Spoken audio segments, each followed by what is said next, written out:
Okay, cool. We're gonna go into the hell thing. I'll bring up a couple precepts on it, and then you can ask me if you have any questions. But let's establish with this. Anytime hell in the Bible is used, you'd say it's talking about like the place where people go and burn, right? There's many definitions there. But it's all talking about the same place, hell, right? Yeah, but there's many you know the screenshot I sent you last time. Did you even read it?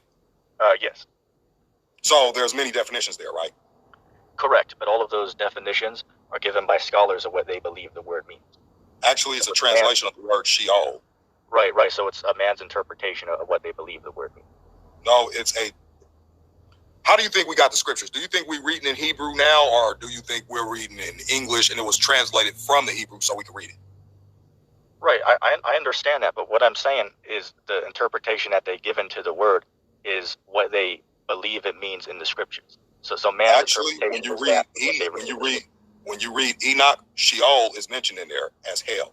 You do know that, right? Well, I don't subscribe to Enoch, so I wouldn't. Oh, okay. I wouldn't say that. All right. Yeah, I just deal with the 80 books, but hey, if someone wants to use Enoch, that's fine. But I personally don't. I personally don't subscribe to it.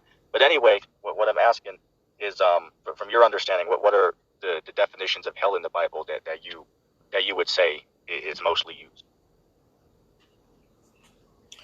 Let's go to some scriptures. Cool. Does it even tell you in the scriptures?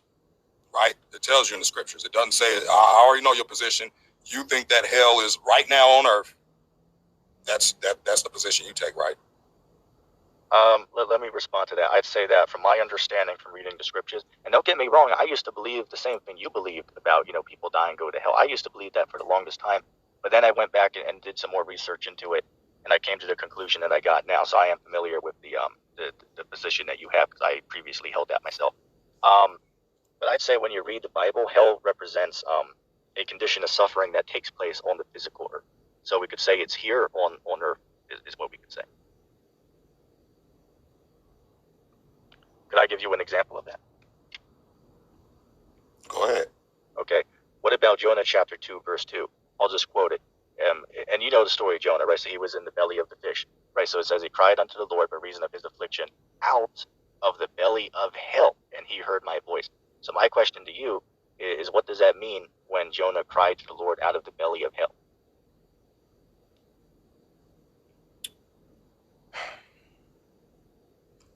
This is why you got to read the whole chapter.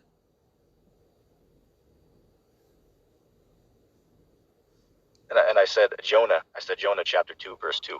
Maybe did you bring up the wrong verse? No, I'm in the Hebrew Concordance. Okay, so I'm asking you, what do you think about that?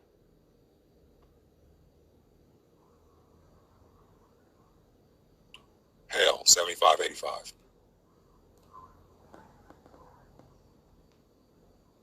Sheol. Sheol, underworld, grave, hell, pit, the underworld. Sheol, the Old Testament destination of the abode of the dead. This is in the Old Testament. A place of no return, without praise of God. Wicked sent there for punishment. Righteous not abandoned to it. The place of exile, that's figurative. Of extreme degradation in sin. So which one would you use? Let's go and see where it falls under in Jonah. That's if they even got it listed here. It's Job. Jonah 2:3, one you brought up, right? Under mountains and sea. No, this ain't the one you brought up. It was verse 2. Yeah, they don't got verse 2 in here. They got 2. They got 3. Let me see if I can find Jonah 2:3. Wait, so you're reading by what they say it means, but you yourself don't have an opinion on what it means. No, this is the translation. Let me just show you something here. Let's go through this. How many times is hell mentioned in the Bible? Let's see. I believe it's 50 some, right? No, it's more than 50. How many? 54. Okay, so it's only off by a couple. Deuteronomy 32:22. For a fire is kindled in my anger, and shall burn unto the lowest hell, and shall consume the earth with her increase, and set on fire the foundations of the mountains. Lowest part. The sorrows of hell compass about me. This is talking about the figurative. Snares of death prevented me. Wait, so now hell can be figurative. Again, let me go back to the definition for you. See this part? The place of exile, figurative.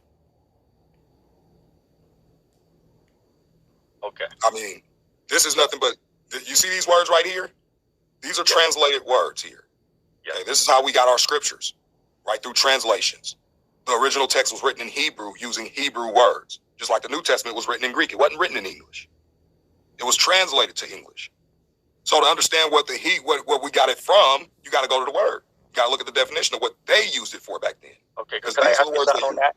If a word has, let's just say for an example, if a word has 3 or 4 different meanings for what it could mean, like how they say the English language is the most difficult to understand because certain words, they can look the same, they can sound the same, but they could mean something totally different even though they sound the same, right? So it's the hardest language to learn is what they say. But the point I'm getting at is if we have a word and it has 3 or 4 different meanings, how do we know what one is the true meaning of the word? Won't we have to, by our own opinion, pick what one we think best suits the context with which the word is used in?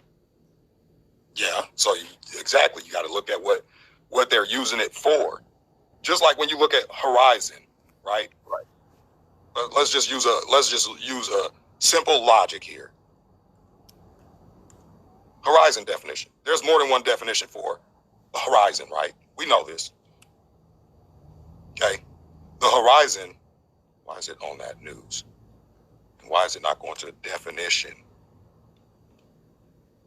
Okay. So the horizon could either mean the line at which the sky, the earth surface, and the sky appear to meet, or it could mean the limit of a person's mental perception, experience, or interest. Which one would you think I would use this for if I said I was looking out beyond the horizon? Well, whatever one suits it best.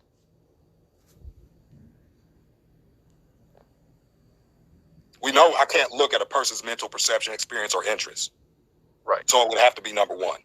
Right. I'm not disagreeing with that. Okay. So when it's the same thing here.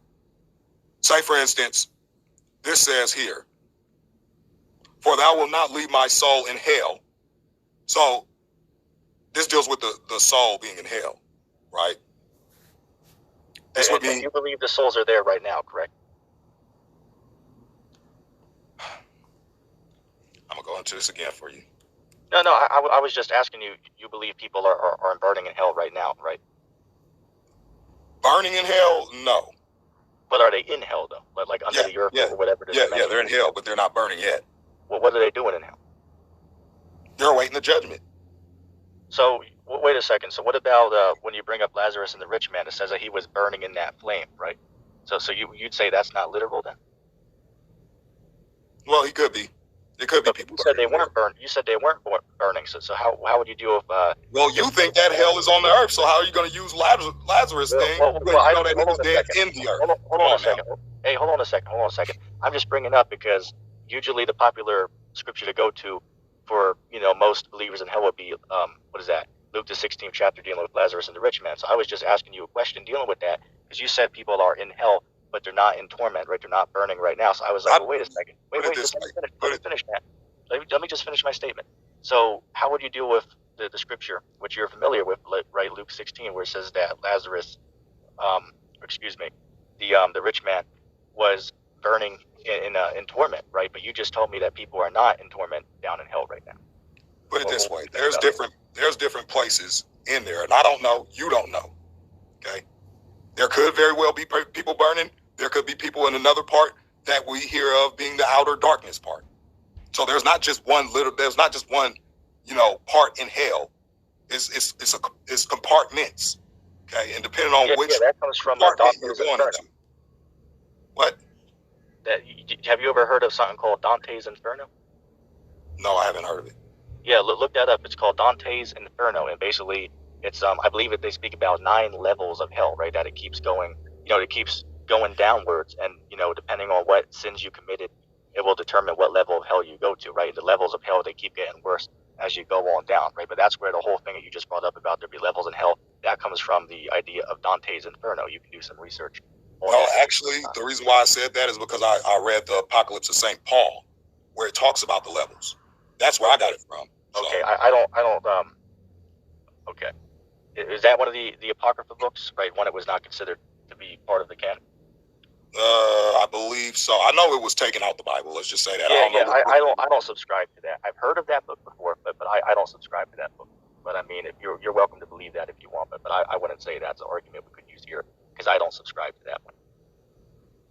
Well, hey, that's Okay, you. let me ask you something real quick. Let me ask you something because you said people are in hell right now. It's like, okay, cool, let's roll with that. But what do you think about how the Bible says that both the good and the wicked, they go to the same place after they die? Are you familiar with that? Yeah, I'm familiar with it. Like I said, everybody that dies is going down to hell. It don't mean that they're going to be in the burning part. Like I said, it's compartmentalized. It's other compartments.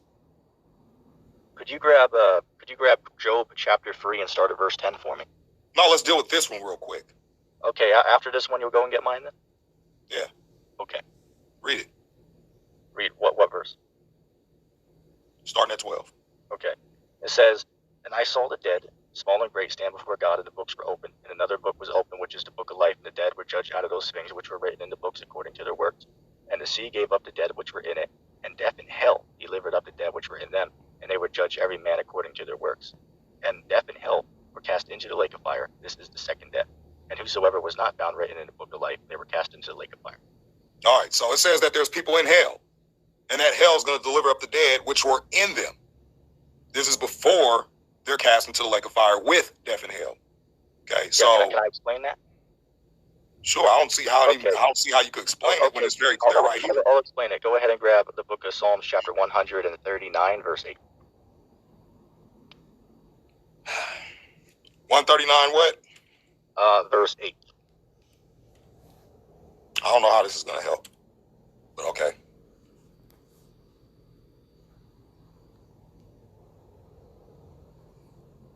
I just like how you guys want to go to these. Okay, let me read it. It says, "If I ascend into heaven, thou art there. If I make my bed in hell, behold, thou art there." So by this context, we'd say that hell can also represent the grave, right? When you're put 6 feet under into the earth, we'd say that represents you being put into hell too, because hell is this physical realm that we're in. This is where judgment takes place. So you would agree that Wait, you would let agree with this definition. let me finish real quick. Let me finish. According to Ecclesiastes chapter 3, verse 16, it says, "I saw a place underneath the sun. There was judgment." That's where judgment takes place, nearly paraphrasing the text. So this place here, the earth, this is where you're judged for your works on, right? So when he said, "If I make my bed in hell, thou art there," well, that's saying when your body dies and you're buried 6 feet under. So I'd respond and say, dealing with the Revelation one, that's what you were asking me, it's talking about the people who were buried here. They're going to be delivered up, and they're going to be cast into the lake of fire. So that would be my response to it. I know you don't agree with that, but that's how I respond going by that scripture there. It clearly refers to him being put into hell, as in when he What about this one right here? What one? This one right here. You're talking about the definition. Yeah. It says place of no return. The highlighted one. Oh, excuse me. Sheol, the Old Testament designation, excuse me if I pronounce it wrong, for the abandoned. It's a little hard for me to see. Could you say it? The Old Testament designation for the abode of the dead, like the dwelling place for the dead. Okay, I accept it. That's their interpretation, but I wouldn't say that, because again, words have multiple different definitions, so it depends on the context of the word, right? You agree with me on that earlier, right? Let's see where this is mentioned in Psalms 136, 139. Wait a second. You told me earlier that you were going to grab my verse after I read yours, and I was asking you about Job chapter 3, verse 10. Oh, we're going to go there.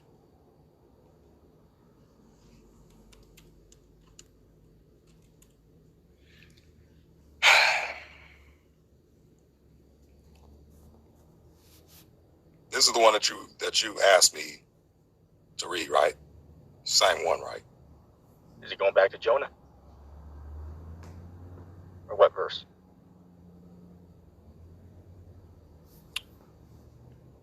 This says that they go down alive by judgment here.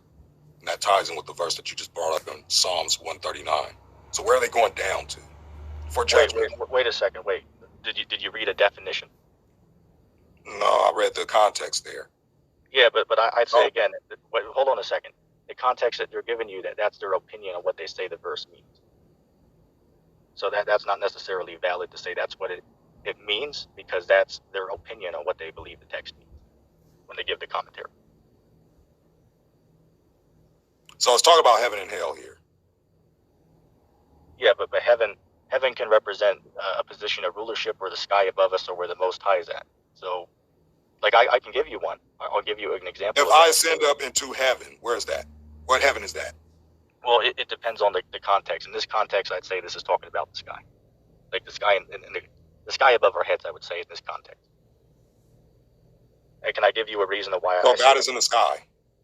No, there's multiple heavens in the Bible. There's the place where the Most High dwells. That's a heaven. There's the sky above us. Heaven. Wait, let me finish. You asked me, son. There's a place where the Most High dwells. That's a heaven. The sky above our heads. That's a heaven.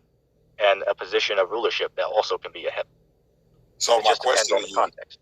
Yeah, the context says, if I ascend up into heaven, thou art there. If I make my bed in hell, behold, thou art there. Yep, exactly. Can I respond to that? Go ahead and pull me the book of Amos, chapter 9, verse 2 and verse 3. Well, let's deal with Job 3 first. Wait, but hold on a second. Wait. What you just asked me, the verse I just asked you to pull, correlates with the verse you just brought up now. So I just wanted to respond to. No, I was just asking you which heaven is this talking about? You don't got to go to that book. Yeah, all you have to do is give me an exact answer. But the book that I asked you to pull, it's going to demonstrate my position on it. So I ask if you could please pull it up more.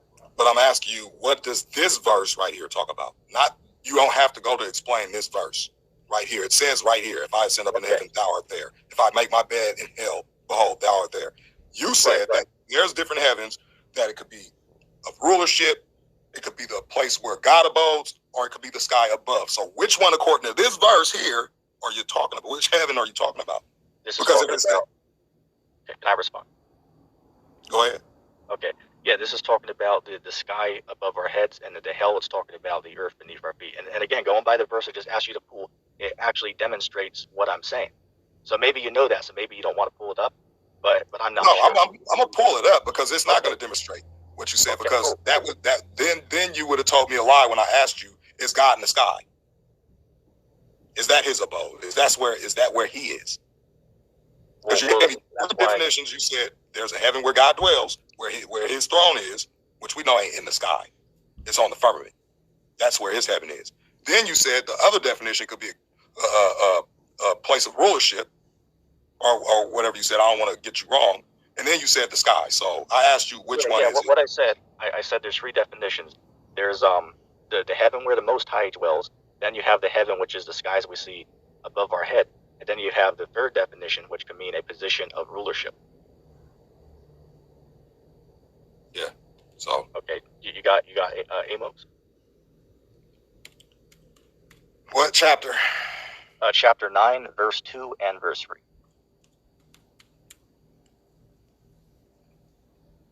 It's not going to help.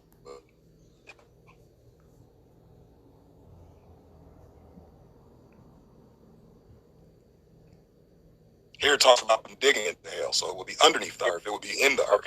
Okay. Let me read it. It says, though they dig into hell, then shall my hand take them. Though they climb up to heaven, then shall my hand bring them down. So let me ask you something on this, and this is going to correlate with what I'm saying. So you'd say that people cannot actually dig down into the physical, like hell place that you're talking about, right? People can't dig into there, right? No, that's the place you go when you die. Right. So what does it mean when it says that they dig into hell?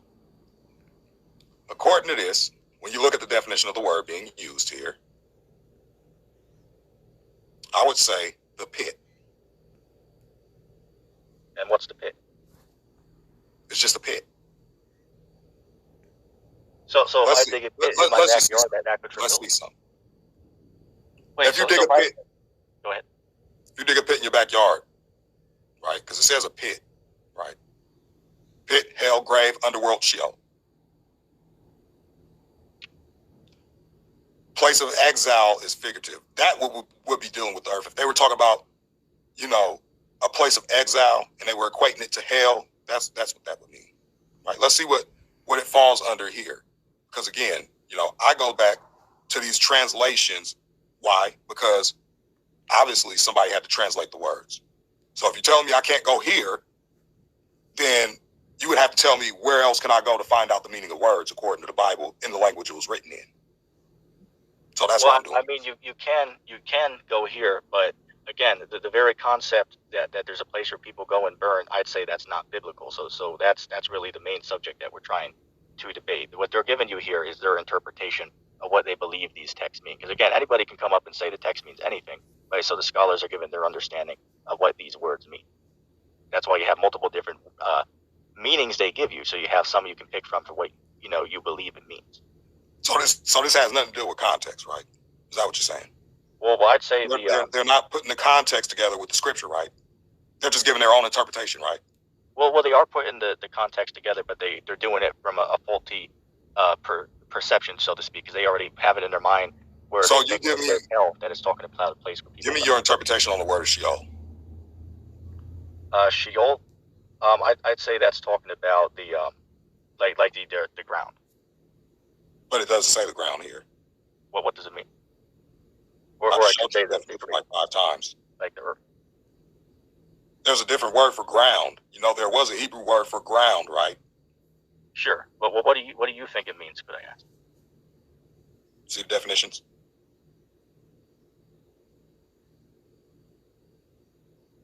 It don't say earth. It don't say ground. It says a grave, hell, pit, underworld, Sheol. Yeah, but I just showed you some verses where it shows the earth can be hell, such as what I just brought up in Amos. Though they dig into hell, right? They're digging through the earth, right? They're digging in the earth. That would be tied with the underworld or a pit.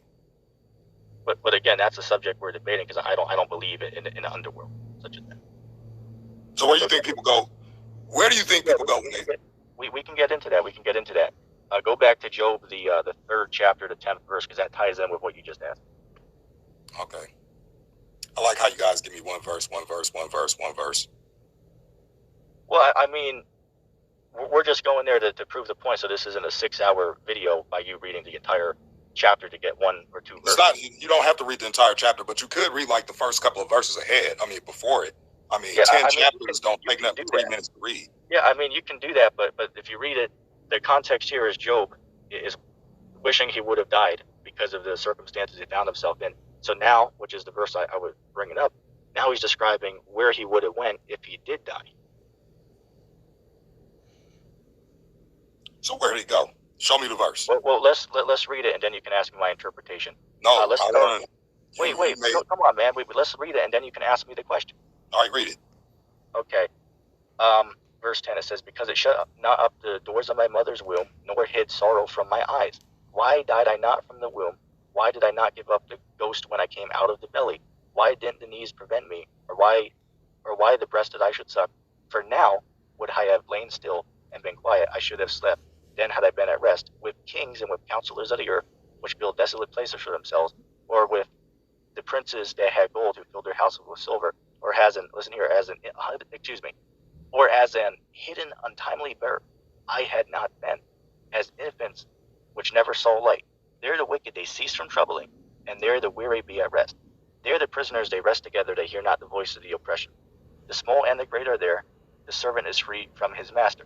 And we can stop there, but what he's going into is the spiritual realm, right? He gave you the context because he's speaking of if he would have passed away, right? He wishes he was a miscarriage, right? Then he goes into describe where these people are, where their spirit goes, and he describes it as a place where they're sleeping. And if you notice, there's a verse in there that says, they're the wicked, they cease from troubling, right? So the wicked that went here, they're in a, notice there's a verse in there that says, they're the wicked, they cease from troubling, right? So the wicked that went here, they're in a, state of rest. They're all sleeping, right? They're all in a state of peace right now.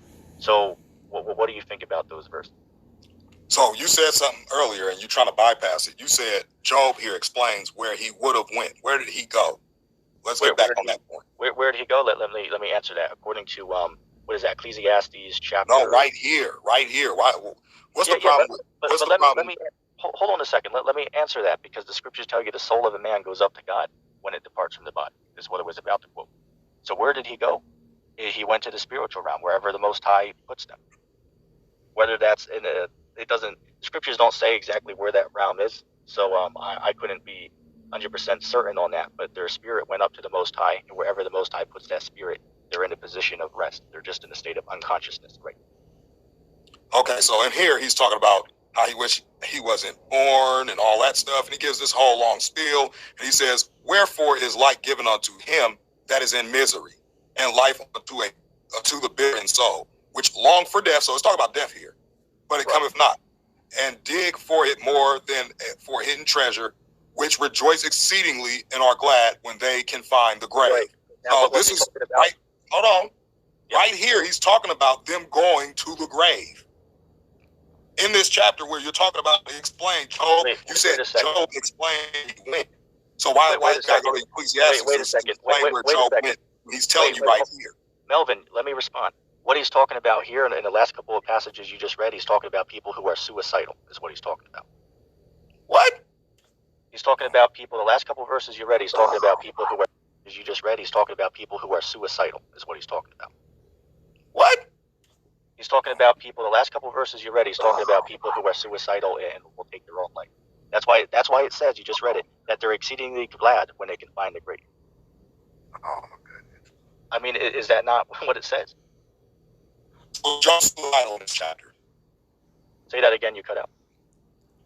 John's suicidal in this chapter. No, he's referring to people who are, though, in that particular one that he brought up. And if you don't agree, let's go back up and reread those verses again that you brought up. Let's reread it again. And then okay, make sure you come all the way down to 22. Okay. Here, I'll read them then. Here, you don't have to get verse 10, but let's go down to get to verse, say, 15, and then I'll read on from there.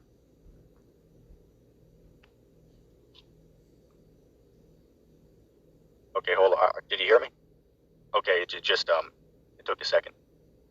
Okay, it says, "Or if princes that have gold who filled their houses with silver, whereas in hidden untimely birth I had not been, as infants which never saw the light, there the wicked they cease from troubling, and there the weary be at rest. There the prisoners rest together, they hear not the voice of the oppressor. The small and great are there, and the servant is free from his master."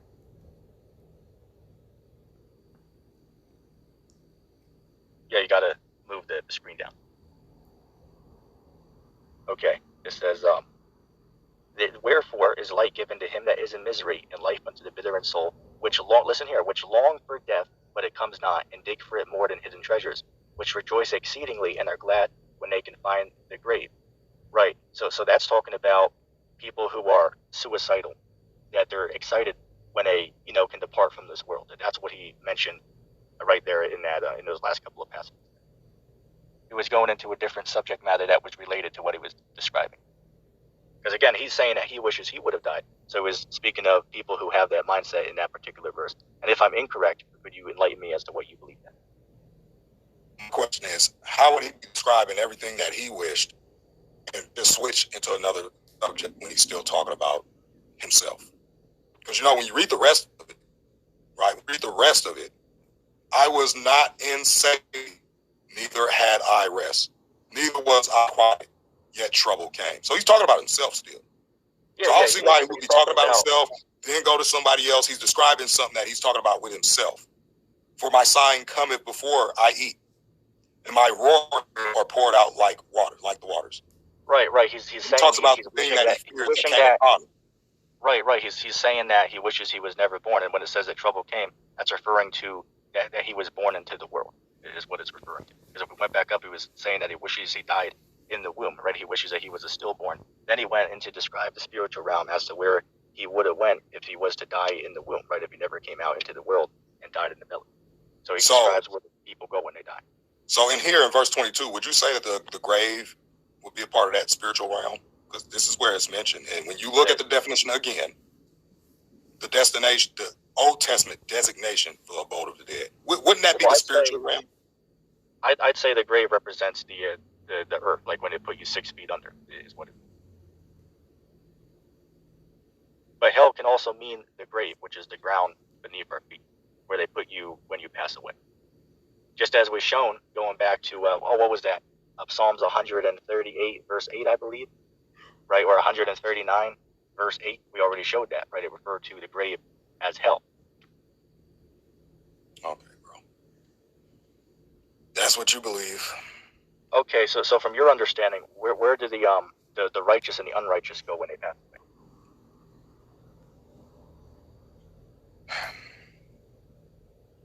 Let's say this.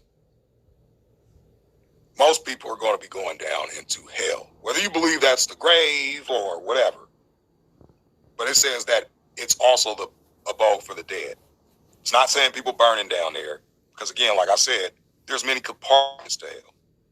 Just like hell was right next to Abraham's bosom, there's going to be different compartments. There's people that's going to be dead that don't take the mark. They're not going to see that part. There's going to be people that do take the mark, and they're going to be down there along with all the other people, and then they're going to be getting judged out of the books according to their works. Some are going to be found in the book of life in there. So it's the abode for the dead, okay? So when you read... Are the righteous down in hell too? When you read this, what does this tell you? When it says the sea gave up the dead which were in it. Death and hell delivered up the dead which were in them. And they were judged every man according to their works. Death and hell was cast to the... Hold on, wait. Yep. Okay. Death and hell were cast to the lake of fire. This is the second death. And whosoever was not found written in the book of life was cast into the lake of fire. So there's going to be people in there that's found in the book of life, and whoever isn't is going to get cast into the lake of fire. Okay? So there's going to be people in hell, basically the abode for the dead, waiting for judgment, depending on whatever judgment they get. The first resurrection is going to be for those that didn't receive the mark, worship the beast or his image. And these are going to be the ones that Christ 1,000 years. Yeah, the rest of the dead live not again. You asked me a question on it, right? No, I'm telling you. Yeah, but you were beginning to ask me something about the hell in Revelation 20, right? No, I was saying. Okay, but let me You were asking me about what I think about where hell is. And I was showing you. I didn't ask you a question. I was showing you. I don't have to ask you questions. I know what this. I already know what the book said. Okay. So in hell, right? So there's some people there that are in torment, but some people are not, right? Correct. Okay, so some of the wicked people they're at rest in hell, right? But some other wicked people might be in trouble, right? Let's put it this way: depending on what judgment they get at death, is going to be what compartment they're put in. Okay, you agree that King Saul was an unrighteous and wicked man, right? He turned from the Most High. I guess I have to go and read the story. Yeah, that's cool. But you'd think that Saul would be you'd think off of the stuff that he did that he'd be in some type of punishment in hell, right? Would you agree on that? Yeah, just like Herod. Right. Did you think off of the stuff that he did that he'd be in some type of punishment in hell, right? Would you agree on that? Yeah, just like Herod. Right. Did you think that he's suffering right now? I don't know. I'm not there. I'm not the judge. I can't tell you that. But You're asking me questions. You're asking me questions that it don't even talk about in the scripture. If it said where he was, then I would agree with it. But I'm not going to agree with something that it doesn't say. Well, what would you say about what about 1 Samuel chapter 28, verse 19? If you read it, Samuel, which they brought his spirit up, and he had a conversation with King Saul, and he told Saul that tomorrow there's going to be a war. You and your sons are going to die, and you're going to be with me, right? So, what do you think about that scripture? Where did it say he was going to be? Can you give me a little bit more than one verse? Well, it just says that you're going to be with me, is what it says if you pull it up. Verse 19. It doesn't go into where they're going. He just said that you're gonna be with me. I'm pretty sure the Bible tells you where they went. You're just not going to go there because you... I mean, pull it up, man. I mean, we can read it. Where is it? I quoted verse 19. And real quick, can you hear the rain behind me, or does it not go through the microphone? No, I don't hear anything. What book? Okay, I quoted the book of 1 Samuel, chapter 28, verse 19.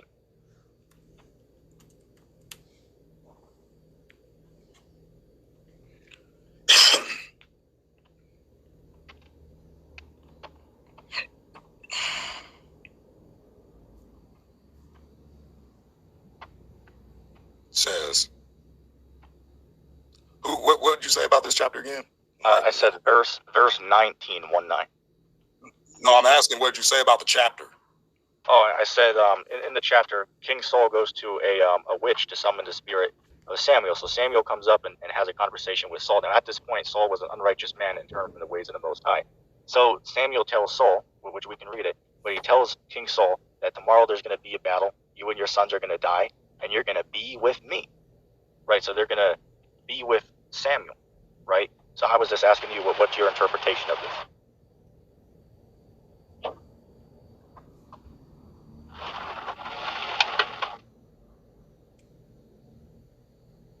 You said verse 19, right? Yeah. Go ahead, read it. Okay, it says, Moreover, the Lord will also deliver Israel with thee into the hands of the Philistines. And tomorrow shalt thou and thy sons be with me. The Lord shall also deliver the host of Israel into the hands of the Philistines. So what do you think about that? That a righteous man told an unrighteous man that was against the Most High that tomorrow they're both going to be together, right? Because you'd think that Saul would be in some type of punishment down there, because he deliberately went against what the Most High said, compared to an atheist, right?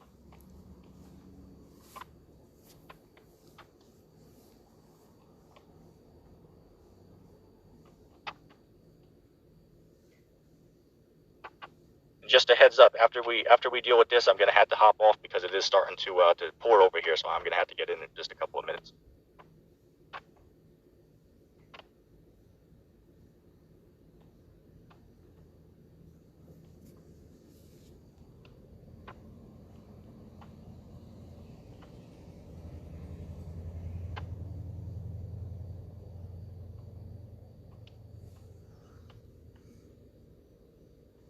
Oh, my bad. I was muted. What was you asking me about this again?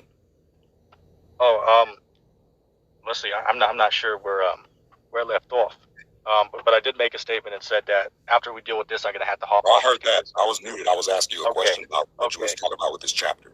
Okay. I was asking about that Samuel. He told Saul that they're both gonna be together tomorrow, right? So I wanted to inquire, what do you think about that? That a righteous man and an unrighteous man, they were both gonna be together after that.